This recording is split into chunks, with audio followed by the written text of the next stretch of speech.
तर इराणच्या 3 अणुतळांवर अमेरिकेनं हल्ला केल्यानंतर आता इराणनं इस्रायलवर ताबडतोड हल्ले केलेत। इस्रायलच्या तेल अवीव शहरावर इराणनं क्षेपणास्त्र डागलेत। इराणनं इस्रायलवर 30 क्षेपणास्त्र डागल्याची माहिती मिळते। अमेरिकेच्या हल्ल्यानंतर इराणनं आता आक्रमक मोर्चा हा इस्रायलकडे वळवलाय। इराणनं हल्ल्यासाठी अमेरिका आणि इस्रायलला जबाबदार ठरवलंय आणि यूएनला पत्र देखील पाठवलेलं आहे। तर इराणच्या 3 अणुतळांवर हल्ल्यानंतर आता इराणनं देखील इस्रायलवर हल्ले सुरू केलेत। इस्रायलच्या तेल अवीव शहरावर इराणनं क्षेपणास्त्र डागलेत आणि त्यामुळे आता हे युद्ध याची व्याप्ती नेमकी किती वाढेल हे पाहावं लागणार आहे, कारण इराणनं देखील आता प्रत्युत्तरादाखल इस्रायलवर हल्ले सुरू केलेत आणि इस्रायलवर त्यांनी 30 क्षेपणास्त्र डागलेत। इस्रायलच्या तेल अवीव शहरावर इराणनं क्षेपणास्त्र डागलेत। अमेरिकेच्या हल्ल्यानंतर इराणनं आपला आक्रमक मोर्चा हा इस्रायलकडे वळवलेला आहे। या घडामोडी संदर्भात बोलण्यासाठी आपल्यासोबत शैलेंद्र देवळानकर सर आहेत। सर, आपलं स्वागत आहे एनडीटीव्ही मराठीवर। आणि आताची एक महत्त्वाची बातमीच आपण पाहतोय की इराणच्या 3 अणुतळांवर अमेरिकेने केलेल्या हल्ल्यानंतर आता इराणनं देखील इस्रायलवर प्रत्युत्तरादाखल हल्ले सुरू केलेत। नेमकं कुठल्या दिशेने हे युद्ध चाललंय? मला असं वाटतं की या संघर्षाची व्याप्ती आणि तीव्रता वाढताना दिसते आहे। इराण आणि इस्रायल या दोघांनी पण हा आपल्या अस्तित्वाचा प्रश्न बनवलेला आहे आणि आता याच्यामध्ये अमेरिकेची एंट्री पण झाली। अमेरिकेकडनं 3 अत्यंत मोठे अटॅक्स त्यांच्या न्यूक्लिअर साइट्सवरती देखील झालेले आहेत आणि हे अटॅक झाल्यानंतर स्वाभाविकपणे खामेनींच्याच एकूण अस्तित्वावरती देखील प्रश्नचिन्ह निर्माण होतील जर खामेनींनी याचा प्रति उत्तर दिलं नाही तर। आणि त्या दृष्टिकोनातनं त्यांनी इस्रायलवरती आता अटॅक सुरू केलेत। ही शक्यता फार कमी आहे की खामेनींकडनं अमेरिकेच्या मिलिटरी बेसेस जे आखातामधले आहेत त्याच्यावरती अटॅक होण्याची शक्यता कमी आहे। याचं कारण असं आहे की त्यांना याची कल्पना आहे की अमेरिका त्यामुळे फार मोठ्या प्रमाणावरती इराणवरती हल्ले करू शकतं आणि इराणची एकूणच जी परिस्थिती आर्थिक परिस्थिती आहे ती आर्थिक निर्बंधांमुळे एवढी मोठी नाहीये की ते इस्रायल आणि अमेरिका ह्या दोघांचा एकाच वेळेला सामना करू शकतील। मात्र याच्यामध्ये एक शक्यता मोठी आहे ती म्हणजे ज्या इराण पुरस्कृत संघटना आहेत, विशेष करून हमास असेल, हिजबुल्ला असेल किंवा हुती सारखी संघटना आहे, यांच्या माध्यमातून काही हल्ले हे इराणकडनं केले जाऊ शकतात आणि ते प्रामुख्याने इस्रायलवरती केले जाऊ शकतात। आणि दुसरा मुद्दा असा आहे की जी स्ट्रेट ऑफ हर्मुज आहे किंवा हर्मुजची समुद्रधुनी जी इराणच्या अखत्यारीमध्ये आहे त्याच्यावरती निर्बंध आणणं किंवा येमेन सारख्या देशांनी देखील आता सांगितलं आहे की ते इराणच्या बाजूने या संघर्षामध्ये उतरण्यासाठी आहेत। जर येमेन त्याच्यामध्ये उतरला तर रेड सी मध्ये देखील अशा स्वरूपाचे अटॅक्स हे विशेष करून तेल वाहतूक करणाऱ्या जहाजांवरती होऊ शकतात। त्यामुळे मला असं वाटतं की याची तीव्रता ही येत्या काळामध्ये थोडी वाढण्याची शक्यता नाकारता येत नाही आणि तसं झालं तर याचे आर्थिक दुष्परिणाम जे आहेत ते बऱ्यापैकी जगाला भोगावे लागतील। निश्चितच सर, इराणने त्यांच्या सरकारी वृत्तवाहिनीवरून अमेरिकेला इशारा दिला की युद्ध तुम्ही सुरू केलंय मात्र शेवट आम्ही करू, असंच काहीसं घडू शकतं का भविष्यात? हे बघा, असं म्हणण्याशिवाय खामेनींना पर्याय देखील नाहीये। याचं कारण असं आहे की ज्या पद्धतीने 13 जूनला इस्रायलनी त्यांच्यावरती सरप्राईज अटॅक केला, त्यांच्या न्यूक्लिअर साइट्सवरती अटॅक केला, त्यांचे लष्करी अधिकारी सायंटिस्ट मारले गेले, त्यानंतर आज 10 दिवसांनी आपण बघतोय की पुन्हा एकदा अमेरिकेने त्यांच्या 3 न्यूक्लिअर साइट्सवरती अटॅक केले। एवढंच नाहीये तर त्यासाठी बंकर बस्टर्स बॉम्ब वापरण्यात आले 90 मीटर खालीपर्यंत, ज्यांनी जाऊन इराणचे ज्या न्यूक्लिअर साइट्स आहेत त्या उद्ध्वस्त त्याच्या माध्यमातून केल्या गेल्याचा दावा अमेरिकेने केलेला आहे। या सगळ्या गोष्टी एकूणच इराणच्या आणि खामेनी राजवटीच्या कार्यक्षमतेवरती प्रश्नचिन्ह निर्माण करणारे आहेत। त्यामुळे खामेनींना अशा स्वरूपाने धमक्या देणं किंवा बोलणं हे स्वाभाविक आहे, कारण तसं झालं नाही तर इराणमध्ये सत्तांतर होण्याची शक्यता देखील नाकारता येत नाही। त्यामुळे त्यांच्याकडनं अशा स्वरूपाने वक्तव्य केले जाणं किंवा इस्रायलवरती काही हल्ले केले जाणं हे येत्या काळामध्ये आपल्याला दिसून येणार आहे, कारण हा जसा अण्वस्त्रांचा प्रश्न आहे तशाच पद्धतीने हा खामेनी आणि बेंजामिन नेतन्याहू या दोघांच्याही राजकीय अस्तित्वाचा प्रश्न आहे। यापैकी कोणाचीही माघार ही प्रामुख्याने सत्तांतरामध्ये परावर्तित होऊ शकते। निश्चितच सर, मला आणखी एक महत्त्वाचा मुद्दा उपस्थित करायचा आहे, तो म्हणजे ट्रम्प यांनी या युद्धात उडी घेतली खरी, पण आपल्या युद्धाच्या सहभागाबद्दल त्यांनी नेहमीच नाराजी व्यक्त केली। मग इथे अपवादात्मक भूमिका का? ट्रम्प यांची?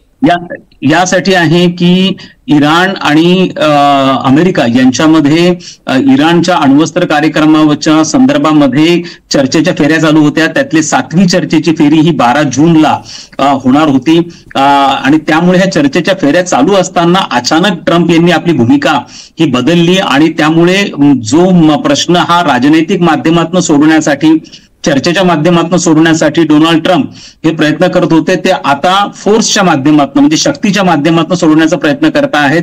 त्यामुळे त्यांनी हे सांगितले की मला हे जे करावं लागतंय हे मी त्याच्या संदर्भामध्ये फार खुश आहे किंवा उत्साही असं नाहीये, पण त्यांना असं म्हणण्याशिवाय पर्याय नाहीये. याचं कारण असं आहे की इस्रायलची अवस्था ह्या संपूर्ण संघर्षामध्ये जो इस्रायलने अपेक्षा केली नव्हती, त्यांचा आयरन डोमची जी कन्सेप्ट आहे त्याच्या माध्यमातून इस्रायल हा पूर्णपणे सुरक्षित आहे अशा प्रकारचं वातावरण हे केलं गेलं होतं किंवा अशा स्वरूपाचं इम्प्रेशन होतं, जे इम्प्रेशन इराणने प्रामुख्याने आपण ज्याला म्हणू की मोडीत काढलं. कारण ज्या पद्धतीचे हल्ले इराणकडनं आता इस्रायलवरती प्रचंड मोठ्या प्रमाणामध्ये व्हायला लागलेले आहेत, त्यातनं असं दिसून आणि हल्ल्यांची त्याची जी तीव्रता आहे ती पण प्रचंड वाढलेली आहे.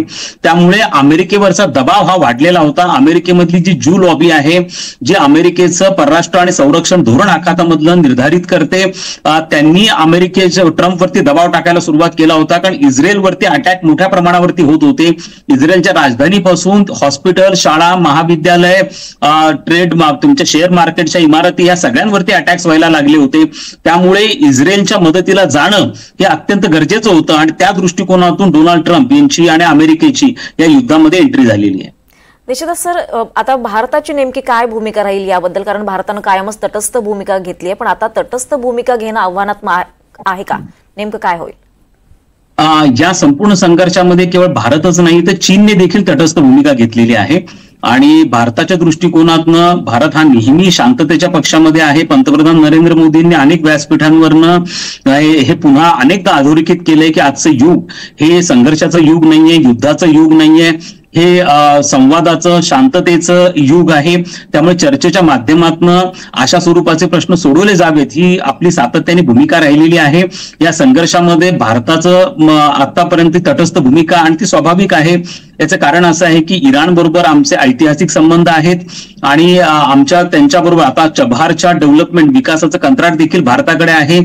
इराण आणि भारत यांच्यातला व्यापार देखील उत्तम आहे. त्याचबरोबर इस्रायल हा आमचा सामरिक भागीदार आहे, इस्रायल आमचा तंत्रज्ञानाचा भागीदार आहे. त्यामुळे दोघे भारताचे मित्र देश आहेत. अशा प्रसंगी कोणाची बाजू घेणं, कोणाला निषेध करणं हे शक्यतो भारताकडनं टाळलं जाण्याची शक्यता नाकारता येत नाहीये. पण मात्र यामध्ये एक जो परिणाम आहे की ह्या संघर्ष जर आणखी प्रोलॉंग झाला, वाढला, त्याची व्याप्ती वाढली तर आपल्याला प्रामुख्याने आर्थिक दृष्टिकोनातून, विशेष करून ऊर्जा संकटाच्या दृष्टिकोनातनं याचे परिणाम भारतावरती होऊ शकतात.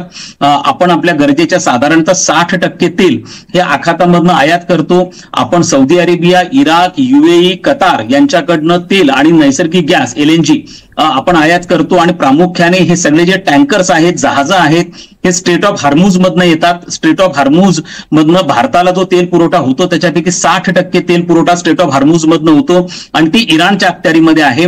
त्यामुळे इराणने जर त्याच्यावरती निर्बंध लावले तर इन्शुरन्सची कॉस्ट वाढू शकते, ट्रॅव्हलची कॉस्ट वाढू शकते, असुरक्षितता वाढू शकते, तेलाचा एकूणच पुरवठा आहे तो विस्कळीत होऊ शकतो. त्यामुळे भारताला नक्कीच चिंता आहे.